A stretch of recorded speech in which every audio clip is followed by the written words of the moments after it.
Hello, this is Ben Television News Roundup, a compilation of major stories in the week ending. I'm Tunde Alabi. Thank you for being part of the program today.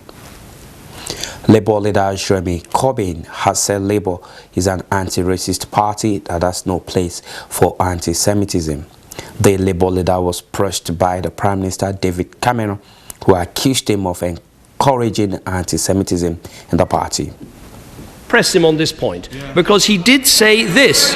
He said, "It will be my pleasure and my honour to host an event in Parliament where our friends from Hezbollah will be speaking. I've also invited friends from Hamas to come and speak as well." Now, Hamas and Hezbollah believe in killing Jews, not just in Israel, but around the world. So would he take this opportunity? Because if he wants to clear up the problem of anti-Semitism in the Labour Party, now is a good time to start. Withdraw that they're your friends.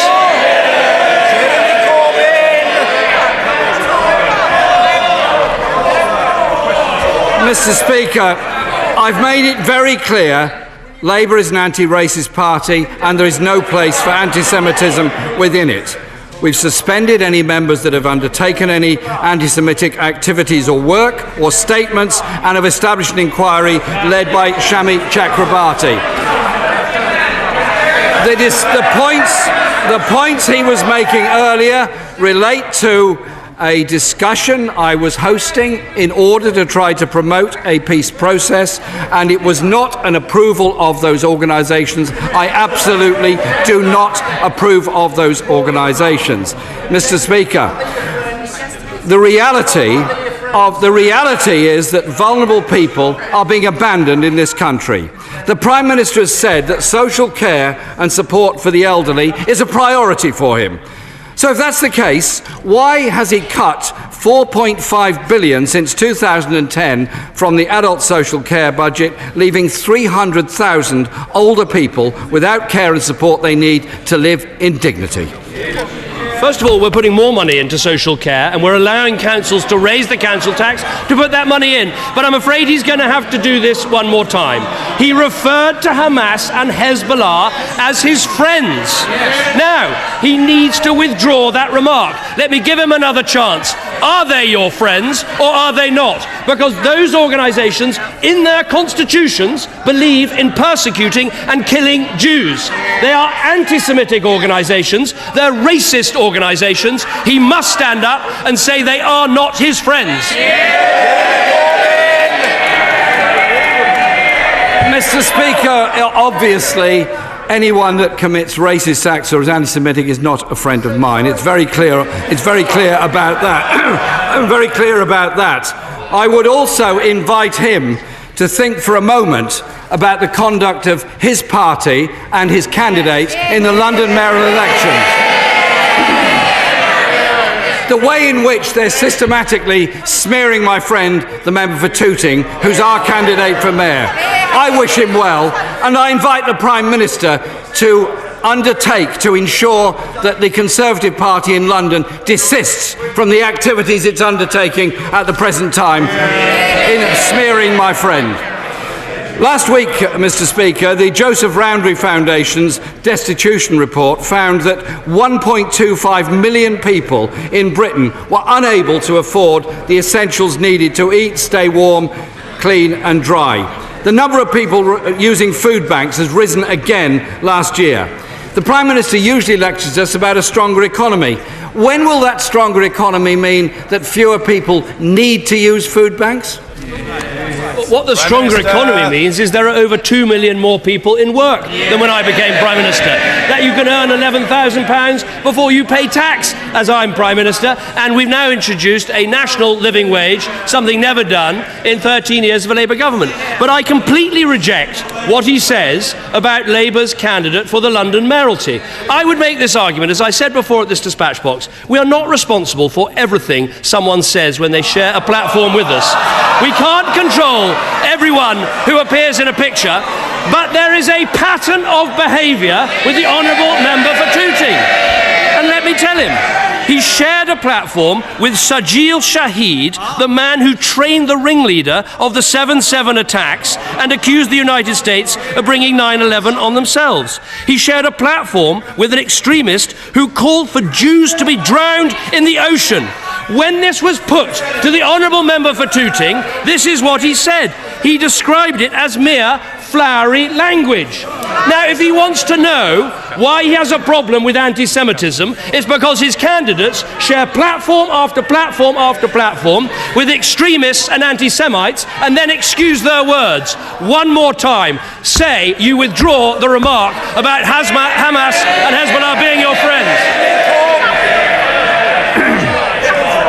Mr. Speaker, last week the Prime Minister tried, as he often does, to smear my friend, the member for Tooting, by his association with Solomon Ghani. It turns out that Mr. Ghani is actually an active Conservative supporter who has shared platforms with the honourable member for Richmond. He also should reflect on the words said by Lord Lansley some years ago that racism was endemic within his party. We have set up a commission of inquiry. I suggest he might think about doing the same thing. Lord Kerslake, Mr. Speaker, the former government housing chief, has said the housing bill effectively removes the security that people need. It is fundamentally wrong. Homelessness up by a third since he became Prime Minister and rising again this year.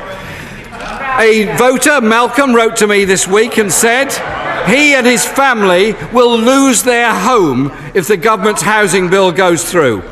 Why can't the Prime Minister follow the example set by the Welsh Labour government in placing a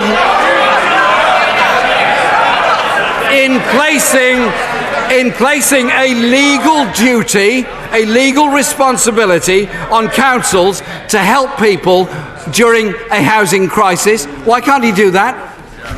I tell you what this government has done, not in Wales where Labour are in control, but here in England, we built twice as much council housing in the last 6 years as Labour did in the previous 13. But I'm not going to let this issue rest about the honourable member Tooting. He raised the case of Solomon Ghani, who the member for Tooting shared a platform with 9 times. This is a man who says it's wrong to stop people to go and fight. Look, as long as it takes. Do you want to know the views of the person that your leader has just quoted? He described women as the honourable member for Islington might be interested in this. He described women as subservient to men. He said that homosexuality was an unnatural act. He stood on a platform with people who wanted an Islamic State. That is why his attempts to deal with anti-Semitism are utterly condemned to failure. Because he won't even condemn people who sit on platforms with people like that. Jeremy Corbyn! Mr. Speaker, I did point out to the Prime Minister, I was actually trying to help him, that the gentleman concerned is actually a Conservative. And so maybe he would care to think about that.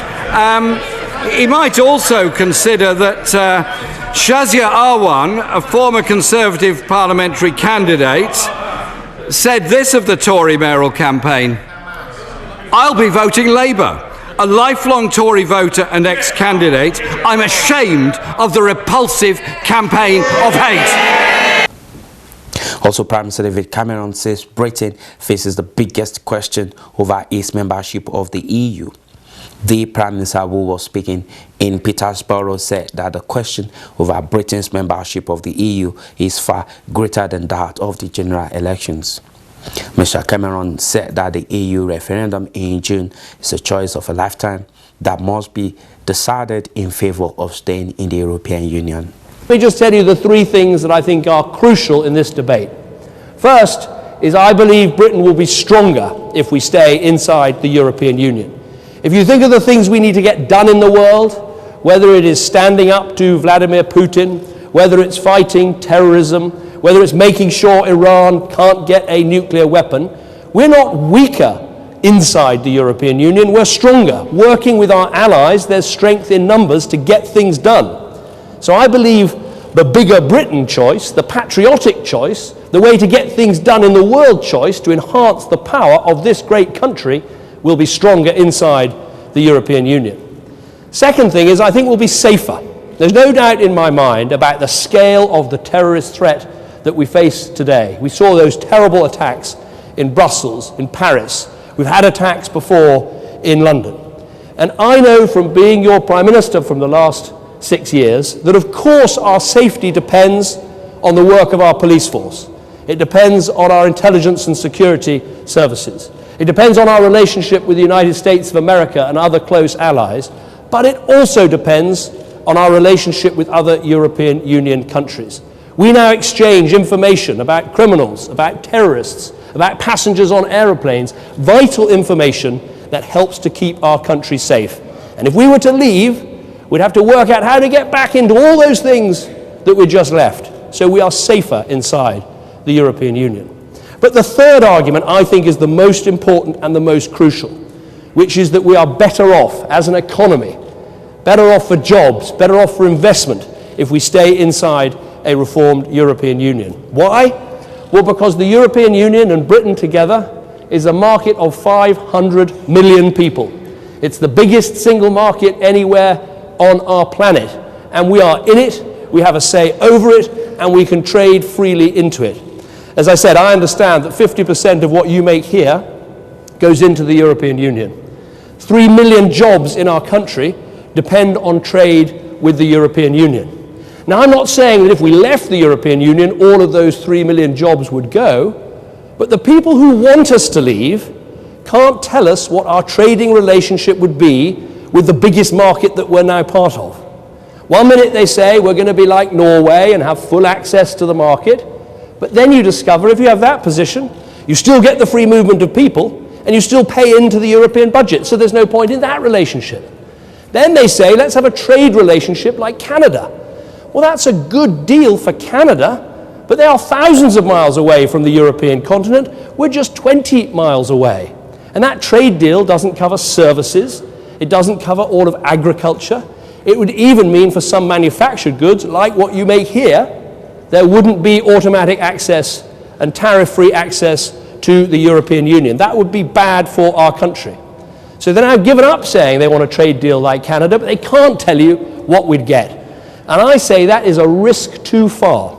I don't think we should risk jobs. I don't think we should risk our economy. We shouldn't risk the investment that a company like this brings into Britain. So I think the most important argument in this debate is the one about our economy. Now, you're going to hear lots of arguments, there are going to be lots of debates, and I want to take your questions. But I just want to leave you with one other last thought. Because I sit in this European Council with the 27 other member states, and yes, sometimes it can be a bit maddening, sometimes you don't get your way, sometimes it can be frustrating. But however frustrated I get, I never forget that 70 years ago, the countries of Europe that we sit round the table with were fighting and killing each other for the second time in a century. So for all its imperfections, we shouldn't lose that idealism that we have found a way in Europe of settling our differences through discussion and negotiation rather than all the things that happened in the past. So I have no hesitation in saying to you, after 6 years as your Prime Minister, that we will be stronger, we'll be safer, we'll be better off inside the European Union. It is your decision. I'm your Prime Minister. Whatever you decide on June the 23rd, I will carry out. But I have no hesitation in saying I think the right outcome is to vote to stay in, and I hope that's what you'll do. Thank you. Also, a bipartisan group of British members of Parliament has said Britain's exit from the European Union could make negotiation difficult to complete in time. And the Ridgewell has the report. For more than 300 years, Lloyd's of London has acted as a global marketplace for insurance. Underwriters have dealt with shipwrecks, oil spills and revolutions. But there are fears a new storm could blow business completely off course. Britain's exit from the European Union could see the country lose its so-called passporting rights, thereby cutting off London's role as a gateway to the rest of the EU. Having the EU together with Lloyd's in London and the other insurance companies here in London London playing its role as a financial centre for Europe is, I think, extremely important. Unpicking those closely woven trade links in the event of a British exit could take years to complete, according to lawmakers. The report by the House of Lords EU Committee, part of Britain's parliamentary framework, warns that leaving the bloc would entail lengthy and difficult negotiations. The analysis suggests that striking a comprehensive trade agreement is going to take anywhere between 4 and sort of 10 years. But Leave campaigners say it would be in Europe's interest to strike a quick trade deal with Britain because it's a big market for goods like French wine and German cars. We do have an alternative. We do have one, and it's a glorious alternative. A relationship with Europe based not on the whims of unelected bureaucrats, but on cooperation between elected governments. The Leave campaign claims Britain could strike deals with growing economies outside the EU. They cite the 2014 free trade agreement between Switzerland, which is not an EU member, and China. The Swiss-Chinese deal illustrated that Switzerland had to open up its markets more than China and in a more timely manner. So clearly I think that UK wouldn't necessarily have all the leverage, but it might be able to be a bit more flexible and nimble or concentrate on issues that it wants to concentrate on. And that's the trade-off I think the UK would face. Close to 80% of Britain's economy is made up of services like banking and insurance, much of it headquartered in the City of London. Germany, Europe's biggest economy, has warned of the damage a British exit would cause. The financial service providers in the City of London must look with horror to the day when such a decision is made. Campaigners who want to remain in the EU say other cities like Frankfurt and Paris are eyeing London's lucrative role as Europe's financial hub, and its rivals could play hardball in any negotiations over a British exit. Now to America, Republican Donald Trump has moved closer to clinching the Republican presidential nomination with his victory over main rival Ted Cruz in the Indiana primary. The race to the White House in November may now be between Democrat Hillary Clinton and Republican Donald Trump. Donald Trump delivered a crushing blow to Ted Cruz in Indiana, and Trump now stands as the presumptive Republican presidential nominee after a divisive and at times bitter Republican primary campaign. It's a beautiful thing to watch and a beautiful thing to behold. And we're going to make America great again. We're going to make America great again. Trump quickly shifted his focus to his likely Democratic opponent, Hillary Clinton, and to uniting the Republican Party. And they're calling now, and they're calling us all, and they're saying we'd love to get on the train, the Trump train they call it, but we'd love to get on the team. Trump's victory marked the end of the line for Texas Senator Ted Cruz and his White House hopes. Cruz announced his decision to disappointed supporters in Indianapolis. We gave it everything we've got, but the voters chose another path. And so, with a heavy heart, but with boundless optimism for the long-term future of our nation, we are suspending our campaign. In the Democratic race, Bernie Sanders scored a narrow victory over frontrunner Hillary Clinton. Millions of people today are beginning to stand up and fight back and demand a government which represents all of us, not just a handful of billionaires. But even with the win, Sanders can do little to alter Clinton's huge lead in the battle for the Democratic Party nomination. Polls show Clinton would be a favorite in a general election matchup with Trump, but Trump's unpredictable nature could make it a close race, says John Fortier. But Donald Trump, both as a personality, is a hard person to run against, and he potentially has this appeal that is across party. And those are the two strengths that he might have to draw on if he is going to make this race closer than it looks now. Trump and Clinton are expected to focus more on each other in the weeks ahead, an early preview of the general election campaign. Jim Malone, VOA News, Washington. We'll be so proud of this country very, very soon. Thank you all. Thank you very much. Still on America, U.S. President Barack Obama says his government's policies to help immigrants integrate better into the American system have been very effective. The president stated that America is home to both immigrants and refugees, and his policies are geared towards ensuring that no one is left out by his administration. The president disclosed it at a dinner marking the 22nd Asian Pacific American Institute for Congressional Studies. We've worked hard to make sure that the API community is represented at every level of the federal government. That's why I've made appointments of API judges to the federal bench. As Judy noted, we've made more API judicial appointments than every other president combined, because we believe that the judiciary has to look like America. We set up a task force on new Americans to help immigrants and refugees better integrate into American communities. And what's been exciting is how many local communities are taking it upon themselves to welcome our newest Americans into the fold and introduce them to both the rights and responsibilities as well as benefits of citizenship. Just this week, we finalized a policy to help reunite Filipino World War II vets with their family members who are stuck in our immigration backlog. Most Americans understand a fundamental truth about our country, that while almost every nation in the world to some extent admits immigrants, there's something unique about America. We don't simply welcome new immigrants, we are born of immigrants. It is our oldest tradition, part of what makes us not only exceptional, but what makes us secure and prosperous and free.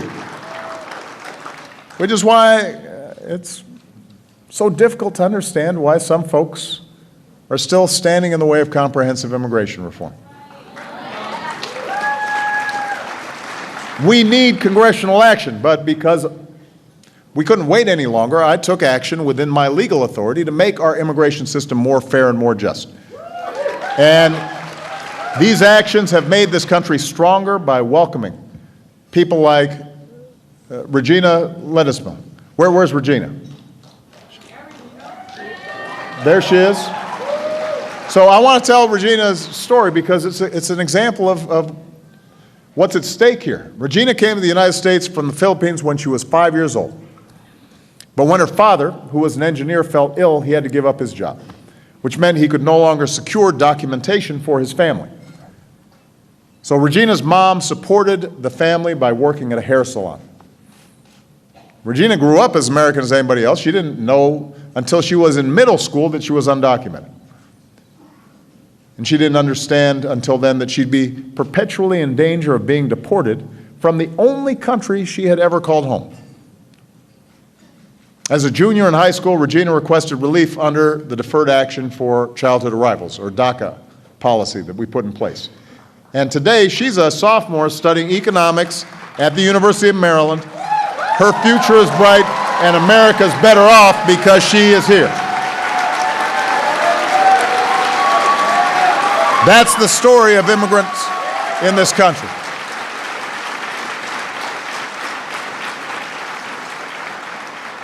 So we're proud of what we've been able to achieve. But in addition to all of you looking very nice, part of the reason we're here is because we understand we can't be complacent. The actions I've taken on my own can't take the place of what we really need, which is Congress to pass a comprehensive immigration reform bill. It's the right thing to do, smart thing to do, and you have the power to push Congress to do it, and you can't give up that power. The AAPI community is the fastest growing minority in America, but well, that's good to cheer about, but it's still significantly underrepresented at the ballot box. In 2012, just 56% of eligible AAPI voters were registered to vote, and fewer than half of those registered actually voted. So if you're upset with America's immigration policy, but you're not voting, that has to change. Not from me. We got some outstanding candidates. If you are upset with Congress, but you're not showing up to vote in midterm elections, not just presidential elections, that has to change. With that story, we conclude the news roundup for this day. Thank you for joining us. My name is Tunde Alabi. Enjoy the rest of your week. Bye. as part of our continued efforts to reach the African and other ethnic communities in the United Kingdom with greater impacts and create the platform to hear your silent and unheard views in this hugely green community in the United Kingdom, our channel, Ben TV, presents to you another live current affairs television program. Our focus on the program is to review and discuss issues around the diaspora community in the UK. The program offers you that unrestricted voice on issues affecting you in the UK. Join us live every Monday at 10 a.m. to 12 noon. Another business segment of Dialogue in Diaspora, 2 to 3 p.m. every Monday. But guess what? You know you can be part of the program. Just send us an email at bentelevisionuk@gmail.com. Dialogue in Diaspora, your voice, your opinion on our TV.